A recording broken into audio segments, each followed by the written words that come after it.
The Night Agent. Is Luciane Buchanan's Rose Larkin in Season 3? Warning: spoilers for The Night Agent Season 3 ahead. Luciane Buchanan's Rose Larkin was a fixture of The Night Agent's first 2 seasons, but she did not appear in the most recent Season 3. This is, of course, a significant disappointment, since Rose's clever participation with night action was all part of the thrill and charm of the Netflix series. Add in the romantic chemistry and tension between Buchanan's character and Gabriel Basa's Peter Sutherland, and this performer provided yet another reason for viewers to keep coming back for more. Despite that, The Night Agent has moved in a different direction.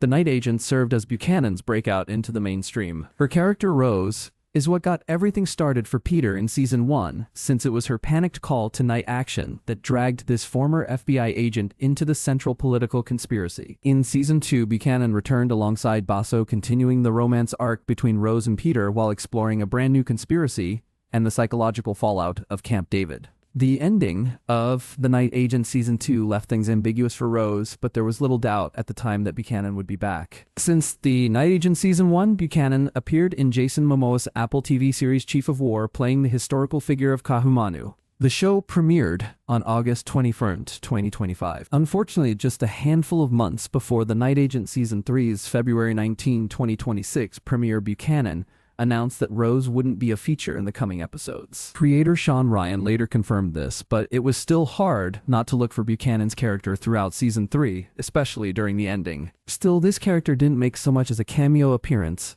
but the reason for Rose's absence means the door is wide open for the future. Thankfully, Buchanan's absence in The Night Agent Season 3 isn't the result of any contention. The actor's big reveal that she wouldn't return this time around was full of positivity and excitement about what would come next for Basso and his Night Agent character. Buchanan stated that the writers decided that they wanted to follow Peter in his journey based on what happened at the end of Season 2, adding that this was a choice respected. Ryan later followed up on Buchanan's statement with the same story. He explained that they had always envisioned the show as telling a new story each season with a revolving cast, and that it simply hadn't felt like there was an organic way for Rose to fit in with this new rotation of Peter's allies and enemies. With The Night Agent Season 3 officially on Netflix, it's now clear what Buchanan and Ryan meant. These episodes marked a significant shift for Peter as he attempts to reclaim his morality and identity after his difficult decision to commit an illegal favor for Jacob Monroe to save Rose's life. It made sense within the story for Peter to take some space from Rose, both to keep her protected and to allow for his own personal development. It's also worth noting that even Peter was a bit less involved in the central story of The Night Agent Season 3.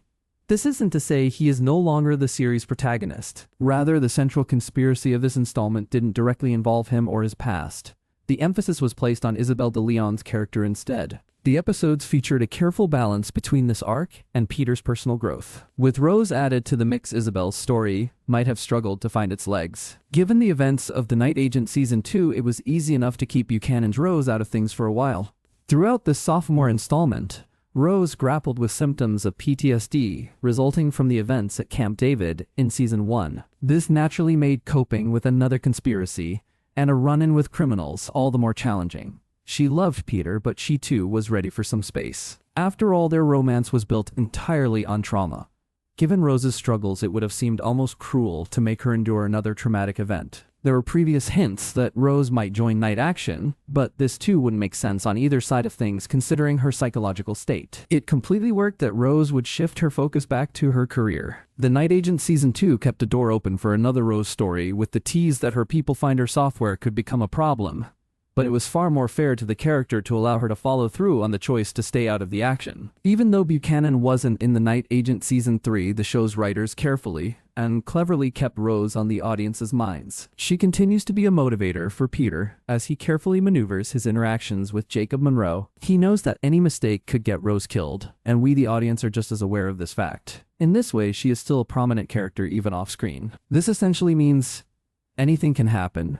Buchanan is certainly open to the possibility of returning for future seasons of The Night Agent, provided it works well for her character. If there is an opportunity that makes sense to the story for her to come back, the actor said, "I'm sure they'll explore it." The finale of Season 3 seemed to hint at as much, since Rose was once again brought up as Peter prepared to take time to heal before taking on another case at night action. One thing is for certain, Peter still loves Rose and is unlikely to move on from that unresolved romance anytime soon. Rose's time off screen can even give her character development a bit of a boost, since this space from that trauma-driven romance can give viewers the sense that she is regrounded. If Buchanan's Rose does return for The Night Agent Season 4, and beyond, her story should be refreshed and revitalized, making her involvement all the better.